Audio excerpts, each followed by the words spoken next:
कौन कहता है कि मैं मर जाऊंगा? कौन कहता है कि मैं मर जाऊंगा?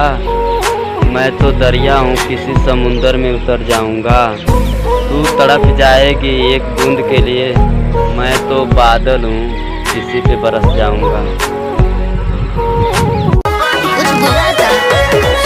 देखे लगा है यही से हो बड़ा, तू बहिन बाचा कुछ न तो हसे